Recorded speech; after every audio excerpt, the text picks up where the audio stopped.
marketing is not customer acquisition.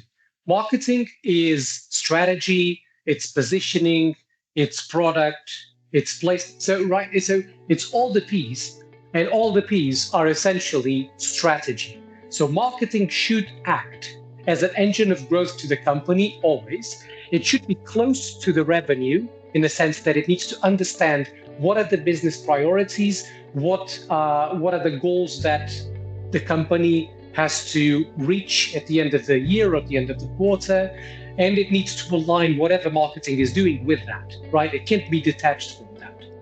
But that is very different from marketing's goal being close one revenue.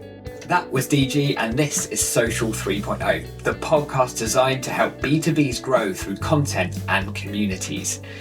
As you'll see over the next 42 minutes, DG's thoughts on marketing, of which he's not afraid to share, are incredibly aligned with my own personal views. And I think the thing that really stood out across all of the next 42 minutes is really how passionately DG feels about where marketing fits within an organization. So if you're in an organization that doesn't quite get marketing, or you're not feeling that your role is as valued as it could be, this episode is definitely for you. But really, this is an episode in the fundamentals of marketing. I really hope you enjoy it. DG, thank you so much for joining me on the podcast. I'm really pleased to have you here, and having looked at a lot of your social content over the years, I know that there's a lot of views that we share that I'm really excited to get into today. So firstly, how are you doing? I'm doing very well, Andy. Thank you for having me over. I agree. There's a lot of stuff that we're very much aligned on.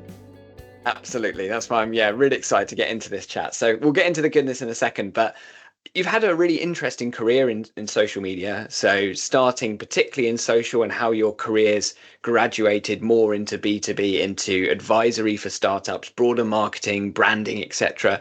So give us a flavor of like your career journey and some kind of top level learnings from that as well, if you wouldn't mind. Of course, I'm happy to. Yeah, my career is quite a strange one, actually. If I go right to the beginning, which I won't, but just for a short intro, I was actually a chef many moons ago. Really? And yeah, absolutely. So I ran a kitchen. I ran some pretty high stakes kitchens, and then it almost broke me. It was a horrible job. So I decided to move from Portugal to the UK and go into what turned out to be marketing, but what I thought was journalism at start.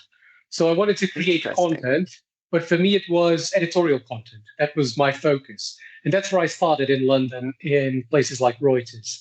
So I started creating editorial content. I was actually an on-screen reporter for a short stint as well. I hated it. I think I was terrible at it.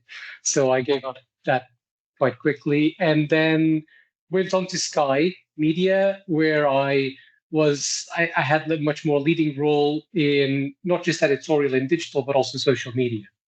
And that was really when I started dealing with social media partnerships, brands, influencers, communities. And that was really interesting to me. And that kind of sparked a will to understand marketing in a more holistic way. Because I felt like I was just scratching the surface almost. And although I really enjoyed social media, I felt like it was part of a much larger and more complex ecosystem. And one thing that I realized actually very early on was that there was this sort of very weird separation between brand and performance marketing, which I struggled to understand in my sort of younger years as a marketeer. I never really understood why people saw it like that. Well, either you do brand or you do performance. Surely there's a way to kind of track one to the other and make your marketing strategy holistic, right? Mm-hmm. So that's what I tried to do. So I tried to build a career and evolve from doing just social or from a B2C perspective to try on B2B, to try on more sort of performance-driven digital marketing, growth. And it was most of my career was in very big sort of matrix organizations, big corporates. So places like Sky, like Standard Chartered Bank, Coca-Cola, etc. And eventually, what I realized was that I had this vast experience running teams. At that point at Standard Chartered, I think it was the last big corporate I was in. I was running quite a big omni-channel team that was in charge of everything that the bank did in terms of digital marketing. But what I was missing was a more agile environment. So I kind of wanted to experiment with perhaps a smaller budget, but more agility to try on different things. And also being closer to the revenue, which for me was very interesting. And in my view, the bigger the organization, the biggest likelihood that you're sort of furthest away from the revenue stream, right? And that led me to start advising some companies. The first one was within climate tech called Handprint on how to build their go-to-market strategies. And eventually I went on to fintech to a company called Volt.io as their first VP growth marketing. So setting up the whole marketing ecosystem from scratch. So, MarTech, workflows, processes, lead scoring, lead grading, all of that. And that was, I guess, the end of the line for me when it came to, obviously you're always growing, right? But from my perspective, I felt like I learned all that I needed to have a really holistic understanding of marketing. I understood brand, I understood community, I understood performance. And for me, the three are intrinsically linked. Very, very interesting. I love the intentional approach to learning throughout the course of that to help give you the well-rounded baseline understanding of marketing. So where you're at now, you're advising companies, your own consultancy, right, DG? Indeed. So I have been an advisor for 6 months now, but at the same time, I've been building my own venture, which we can talk about briefly later on. Not disclosing too much about it, but yeah, it's been an exciting ride so far.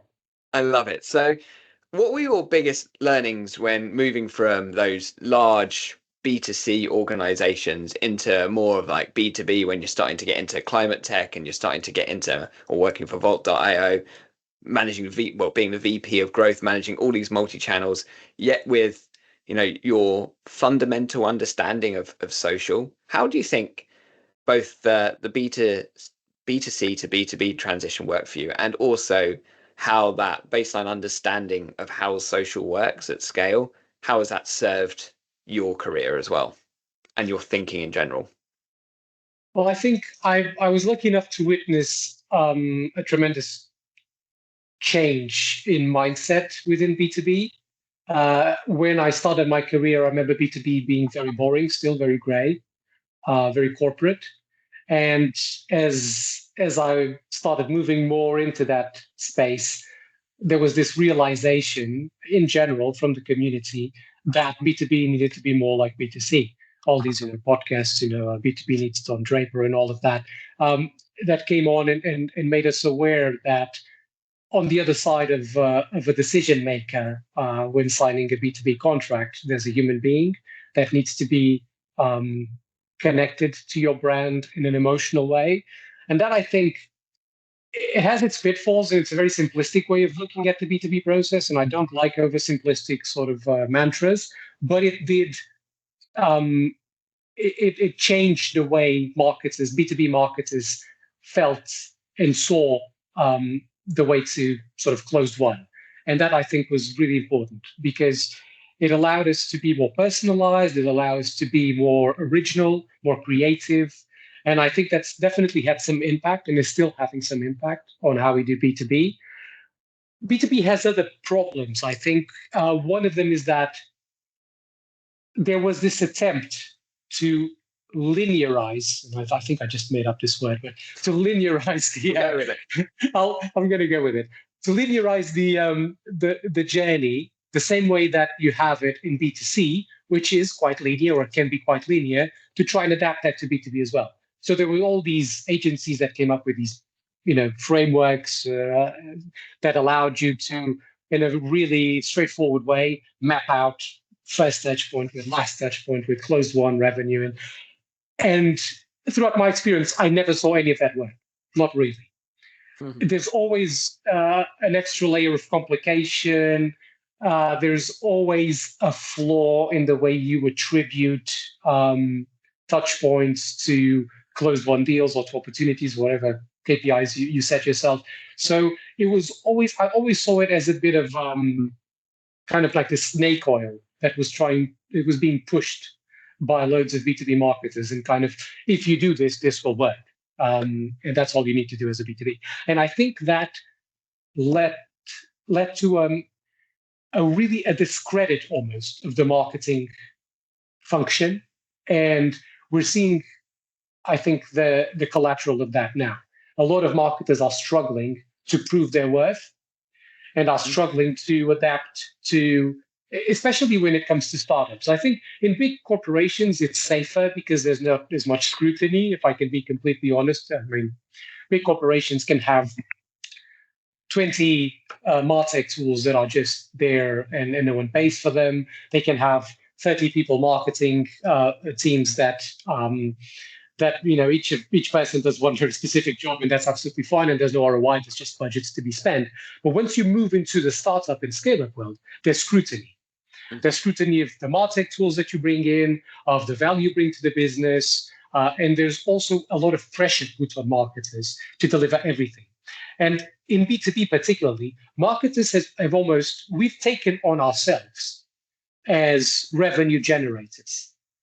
And I think that can be a problem, because marketing, particularly in B2B, we need to know when marketing stops being realistic and starts being a favor of sorts. And when you say that, I'm me as a CMO or a VP of marketing, I can come into your startup, I can build you a brand to demand strategy that ends with closed won revenue, and I can track all of that in a really clean and straightforward way. I think that we're fooling ourselves and we're fooling the people that hired us. And so that's the crisis that I see in B2B in the moment. That's fascinating. So as you were starting that narrative, I was thinking, all right, so your thought is on marketers becoming closer to revenue and talking the language of business, because obviously you have throughout your career tried to gravitate towards that. And I think historically marketers have been a little too far removed from the realities of revenue, and like the point of startups, there is nowhere to hide, right? And startups or small business, as a solo marketer or a small marketing team, you have ultimate responsibility. But what you're saying here is you're painting a realistic picture as to the realistic role that marketing plays in a B2B. So let's go deeper into that. So talk to me about where marketing where it starts and ends for you, and what's the kind of sphere of influence within marketing in B2B as you see it, DG? So I think the first thing that I want to say is that marketing is not customer acquisition, right? Marketing is not customer acquisition. Marketing is strategy, it's positioning, it's product, it's place. So it's all the P's, and all the P's are essentially strategy. So marketing should act as an engine of growth to the company always. It should be close to the revenue in the sense that it needs to understand what are the business priorities, what are the goals that the company has to reach at the end of the year or at the end of the quarter, and it needs to align whatever marketing is doing with that, right? It can't be detached from that. But that is very different from marketing's goal being closed won revenue. Lead gen, basically, right? And I think the reason is not that isn't important for the company, and it's also not that marketing doesn't have an effect on that. It does. The problem is that you can't accurately track it.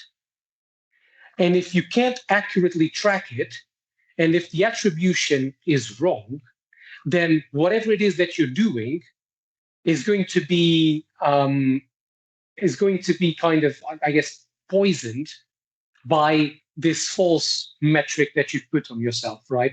So if everything that you do needs to end up in closed won revenue, and if the attribution process to reach that closed won revenue is broken, then everything you're doing is wrong, right? It's just as simple as that. And you're missing a golden opportunity for being an actual value, a value driven, a value driver for the company in strategy, in positioning, in brand awareness, in loyalty, things that are actually important, competitive analysis and differentiation. So all of these things, marketing can do a great job at, and has a fundamental job there. And those are very different from closed-won revenue, in my opinion.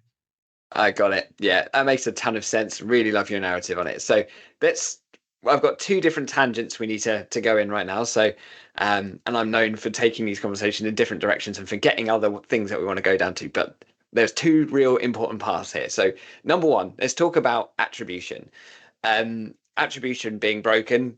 Go deeper into that, right? I think you and I think I know what you're referring to here, but I'd love for the audience to hear your perspectives and the kind of honest perspectives around attribution and what are we actually tracking as marketers. Yeah, absolutely. I mean, attribution is broken for a variety of things, but I guess the first and most fundamental reason is that we've been sold this fantasy of attribution by the same companies that sell us media space, right? Digital media space. So Google has put together this very neat framework, and they're kind of diagnosing the illness and selling the cure and analyzing the progress all at the same time, which is a fantastic place to be in as a business. But it's tricked us and it's made us lazy as marketers, because we are now relying on these platforms to do everything for us. And we are relying on the data that comes from it as our single source of truth. And what that eventually leads to is a false sense of control. So suddenly, and that's why when you look at startups, most of them aren't doing brand properly. They're not doing strategy. They don't know what their positioning is. They don't really understand their ICP. They're not tweaking their messaging accordingly. They're not the only thing that they're doing with their marketing budget is performance marketing. And because that's the only thing that they as marketers can then go to the CEO and say, here is what we're getting from the money that we're spending. And now the CEO expects that from marketing. Now the CEO expects a direct correlation between the money that it gives that they give marketing and the money that comes in. And what that creates is an addiction almost to performance marketing. And we know now that what performance marketing does in a really simple way, and if we get rid of all the jargon, performance marketing is you putting out ads or content that tries to drive a direct sale of your product or service, right? Direct or indirect, but a sale of your product or service. So if that's what you're doing with performance marketing, then what you're doing is capturing high intent customers, right? Prospects. And we know now, and I hate quoting Gartner and Forrester, and I swear it's the last time, but the 3 to 5% of your market is ready to buy at any given moment in time. And if we take that at face value, which I think we should because it's probably true, the reality is that if you continue to only do performance marketing, you're picking up the apples that have already fallen from the tree, but you're not really planting any new trees. So eventually, your funnel starts getting slimmer and slimmer and slimmer, and you're competing with everyone else for the same finite pool of people. So eventually, the effectiveness starts going down, and your Google ads start getting progressively more expensive, and you don't know why. So what you do as a performance marketer is you try and shift things around. And you then go to Google and think, okay, let's attribute everything that I'm doing. What is going wrong here? And Google sells you this fiction of multi-touch attribution, which again presumes this sort of linearity of buying in B2B, which is just absolutely not there. It also most shockingly ignores everything else that happens outside the Google ecosystem, right? So if you see a billboard, if you see a TV ad, if your friend tells you about something, if your colleague tells you about a brand, whatever, all the other touch points, they don't matter, right? Trust us, Ask Google will tell you everything that you need to know, all the touch points that your brand has had with this prospect or this cohort. And that's wrong. And eventually, I think now there is this sort of realization that performance marketing isn't the sort of holy grail that everyone thought it was. And as in the startup world, there's a lot of appetite for brand building. There's a lot of appetite to do what we call brand marketing, but what is essentially just being strategic and growing your brand. It's being strategic and growing your brand, because only by understanding your category, understanding your competitors, understanding your audience really well, can you grow your brand the right way. And eventually, that is going to filter down to your performance marketing. If your performance marketing isn't working, most likely it's due to two reasons. Either you're not creating enough demand for your product or service. So there's a large pool of people that don't know they have a problem, don't know they need a solution, they've never heard of you before, or you're targeting the wrong people with the wrong messaging. So you're positioning yourself poorly. And all of this is solved with brand marketing, not with performance, right? And this is, again, the last time I'm going to split these two fields because I don't believe in that.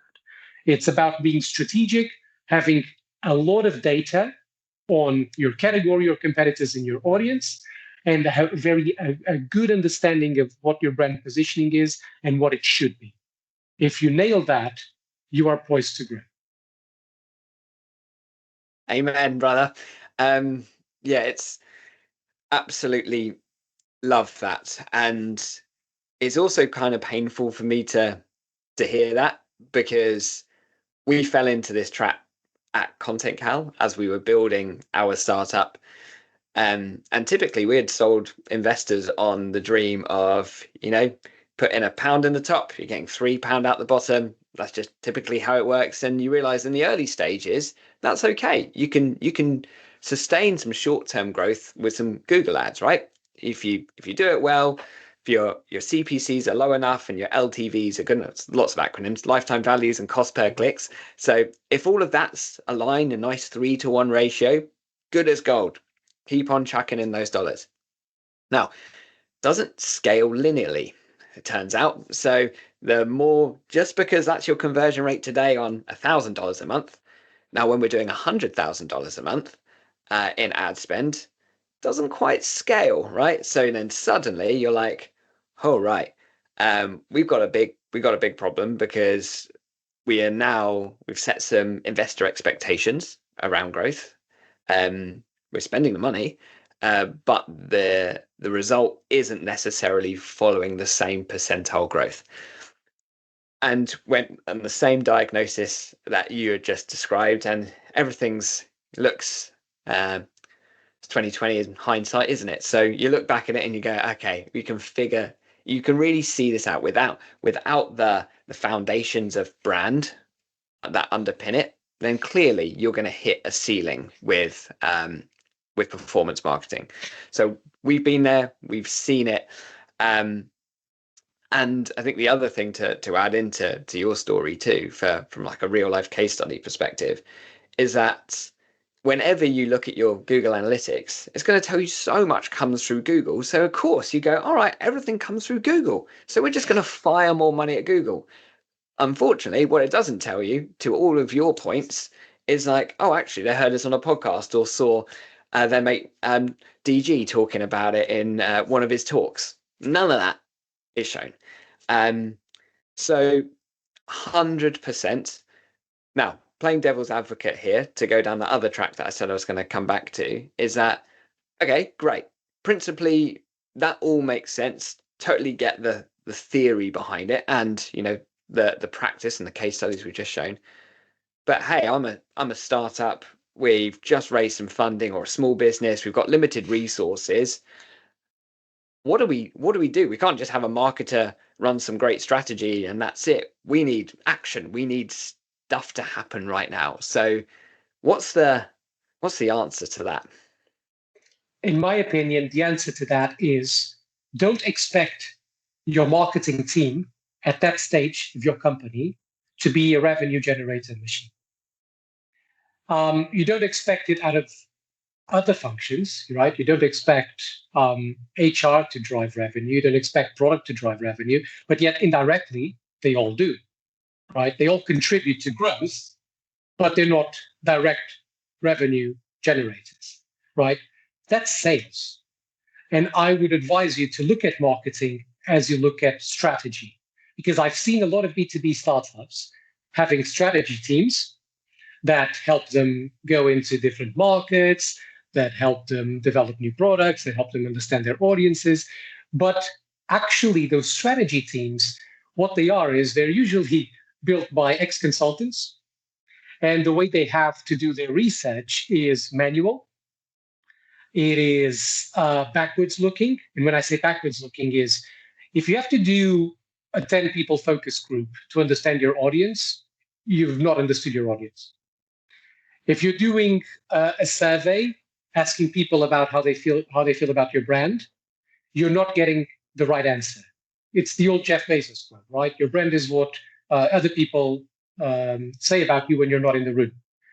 With these surveys, you're putting your brand in the room, so you're not getting the right answer. So all of this process is manual, it's biased, it's narrative driven, and it's quite frankly not digital, and it's not fit for the digital world. So the startups have these strategy people, these former consultants that do this work, and then they expect marketers to come in and drive leads. And it shouldn't work like that at all. The marketers should be doing the strategy. They should be looking at the data on digital. They should be able to leverage the power of AI, for example, to really understand large, complex data that is all publicly available, and that tells you who your company is, how it's perceived by your target audience, what your competitors are doing, what's happening within your category, right?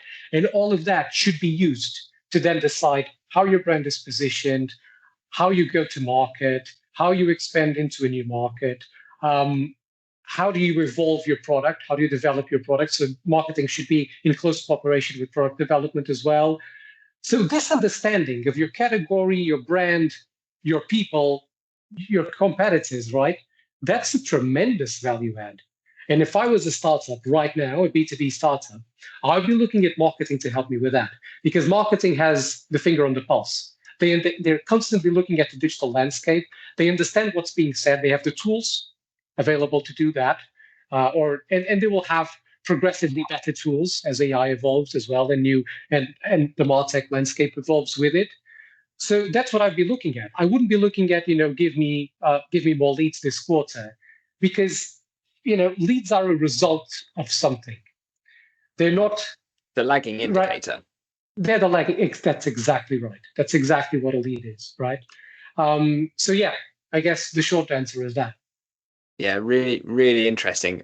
Essentially, what I'm taking from that is that marketers really need to up level the conversation. We've had this in previous sessions with others to have marketers become more to understand the talk of the leadership team of like about revenue and numbers as opposed to engagement, etc. And then what you're talking about is really another level up from that. Really, it's like the revenues is the result. I can talk that. We can have a conversation about revenues and market share, etc. But really, we're talking about marketing being the true expert on the market. Funnily enough, marketing. And it's interesting enough that we don't see marketers being that true customer expert, where marketing should be the one speaking to customers as much as sales, right? Or even more, understanding all of that sentiment. And I think what you were talking about relating to like using AI tools to leverage data, I mean, that's essentially as easy as social listening, using a social listening tool, running a bit of sentiment analysis on it. And that doesn't need to be like a highfalutin product that you're going to need for that, because you can chuck in a load of data that you've exported and throw it into ChatGPT to try and make some connections between it. It can be as bare bones as that to at least understand the data so we can talk the language of the market. I think it's such a powerful thing. And I guess a prerequisite of this really is that marketing then needs a seat at the top table, whether you're a small business, startup, right? So how important is that? That's absolutely fundamental, right? And that's, I think, the evolution of the CMO. And the CMO, we all know that it is in a bit of a crisis. Uh, Again, because of unfair expectations that we set upon ourselves as marketers. We sold this dream. We sold the dream of the CMO being responsible for revenue, and that has created huge friction, especially within startups, because essentially you're seeing marketing come more and more into sales territory when the skill set is completely different, and quite frankly, the formula is just wrong. So it's a mind shift from, I guess, causation, direct causation and attribution to correlation. So just go back. Let's go back a few steps to the core fundamentals of marketing and advertising, right? What are we actually trying to do here? We're trying to get people to know, like, and trust our brand. And if we can correlate what the campaigns that we're doing from a brand's perspective to revenue growth over time, and there are very easy ways to do these correlation formulas. So then you can start having some results to show for, but they are correlation results. They're not causation, right? They're not like you put $1 in, you get $3 out. No, this is what we've been doing. The fact that we were strategic, the fact that we changed our positioning, the fact that we put out a really creative campaign that spoke to what our audience cares about, it drove this business growth in the subsequent quarters. So this sort of thing, which had been done for years before the sort of advent of digital marketing and performance and Google came in, we need to bring that back, essentially. And marketing needs to go back to being strategy, to being all of the P's, and not just lead generation. Yeah, I'm totally aligned on that. So you mentioned about some data points that could help prove this out, because I think that's always a challenge, because even when philosophically we might understand everything that you've been advocating for here, that I intrinsically get now, having gone through the downsides of over-indexing on performance. And it's actually worthwhile just quickly tangentially caveating that we're not advocating for no performance marketing here at all, are we? It's just advocating and just it's marketing. It's a balance. It's not the splitting of two, as you made. I think you made that really clear. But data helps us tell a story and helps us underpin what we stand for as marketers. So yes, strategy first helps us elevate the conversation, have a seat at the top table, etc. How can we paint that a correlation picture, and what are there any kind of suggestions or guidance that you would have for people here, DG? Yeah, absolutely. I mean, one of the things that we need to look at as marketers is creative effectiveness. That's a really easy way to determine whether or not what we're putting out as campaigns is working and why it's working. So if we're looking at the data first, and if we're looking at data around our category, around our brand, around our customer base and our audience, then we understand where we fit in and what kind of message and creative we should be putting out, and to whom and in what channel. And then you can do that organically, right?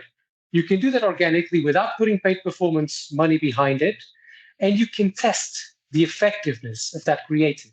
You can test how popular a certain piece of content was on a specific channel to a specific audience at a specific moment in time.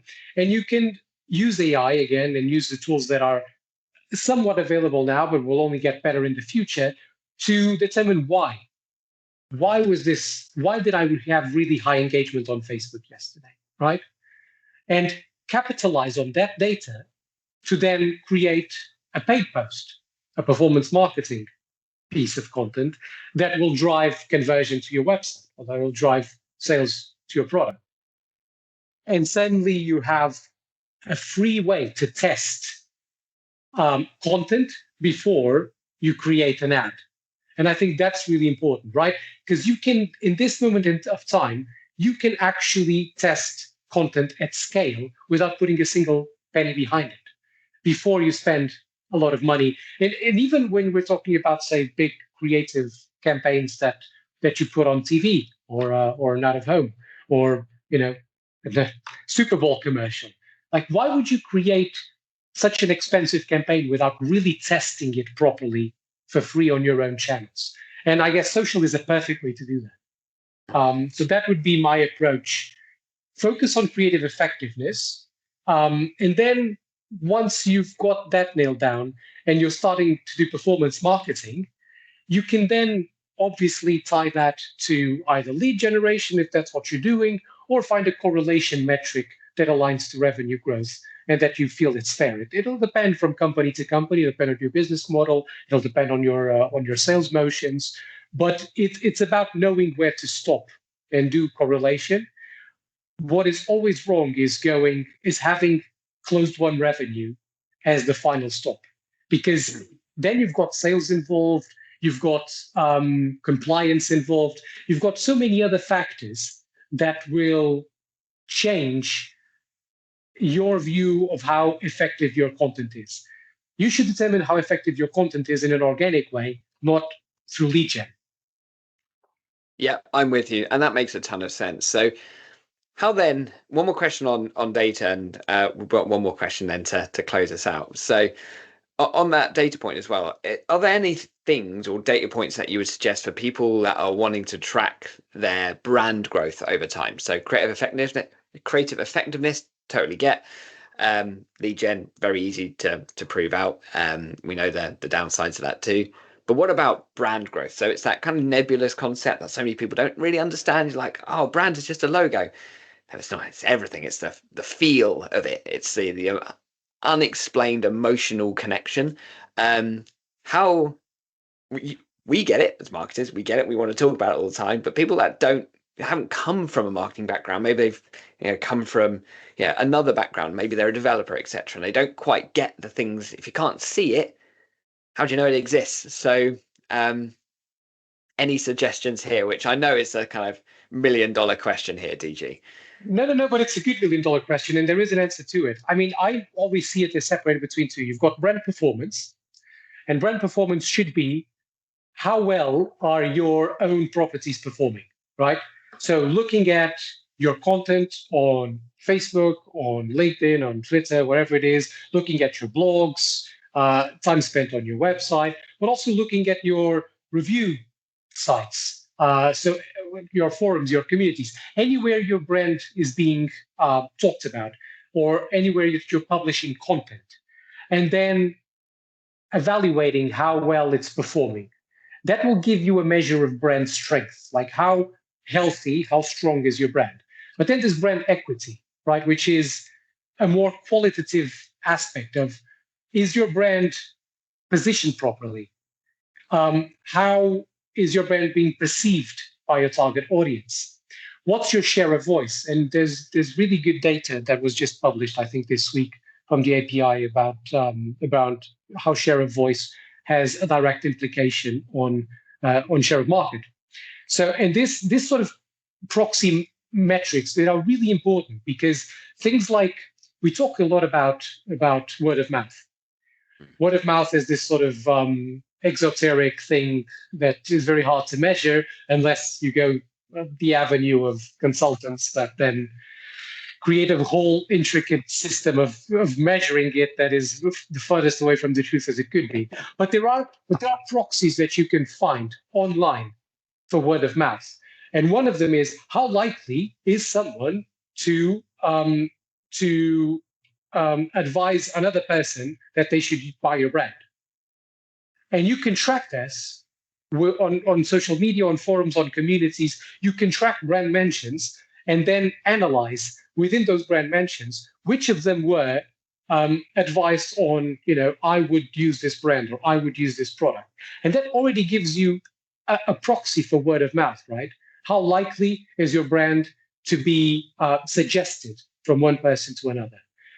And it's such a powerful, like, if you start looking at it like that, if you start evaluating your brand through your customers and your audience's mouths when you're not there, then you get a really solid understanding of where you are, of the sentiment around it, of how strong it is, of how well it's positioned, of how effective you are as a brand, and how you're competing against your competitors, right? How well you're performing against your competitors. And that share of voice is really important on that.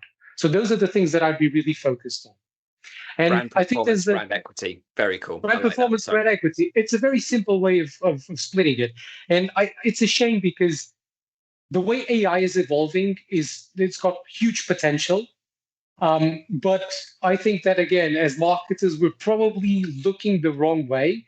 I was looking at what came out of this company that's called Evidenza. It was formed by these two guys that left the B2B LinkedIn Institute. Yeah, I saw that. You saw that. And I have tremendous respect for both of them, for Peter and John. I mean, I think they've done enormous things at the LinkedIn B2B Institute. Mm-hmm. They've been tremendously valuable. But I can't stop but think, is really synthetic data the way we want to go to understand our customers?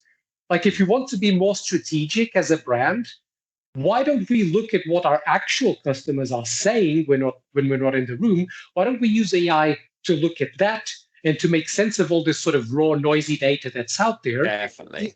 Instead of trying to fabricate false consumers, right? Because that's the furthest away from the truth that you could go.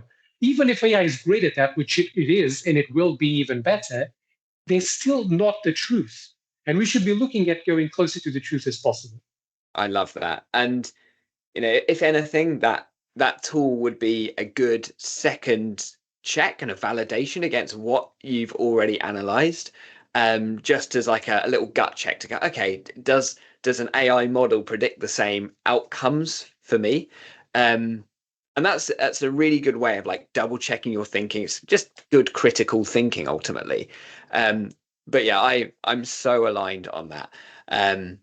Yeah, there's ways that AI can speed up processes and save time. The one thing that you need to take the time on is truly understanding people. And yes, as you say, AI can then synthesize all of the messy qualitative data that comes out of it.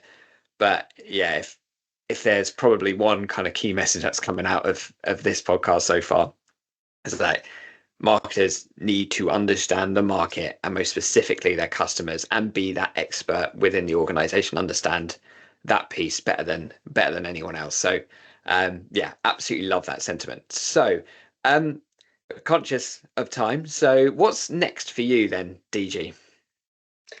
Well, that's what's next. I'm building a new venture with an old friend of mine that's had a really successful career in AI in a couple of tech unicorns.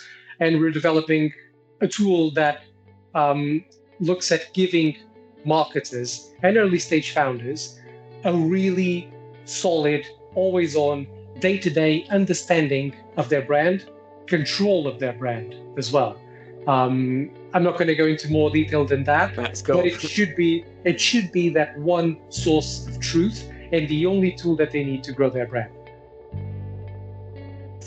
It's a pretty compelling proposition. So I'm sure many people will be intrigued off the back of it. So I know I am, that's for sure.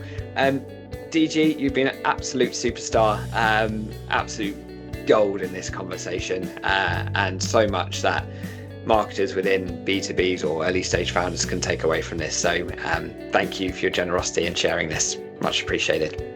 Thank you for inviting me, Andy. It was a pleasure. Thank you so much for watching or listening, and we'll be back next time with some more B2B leaders sharing more of their expertise around how they build brands and how they drive growth through content and community. Be sure to click like and subscribe to help this podcast grow, and I'll see you soon. Bye-bye.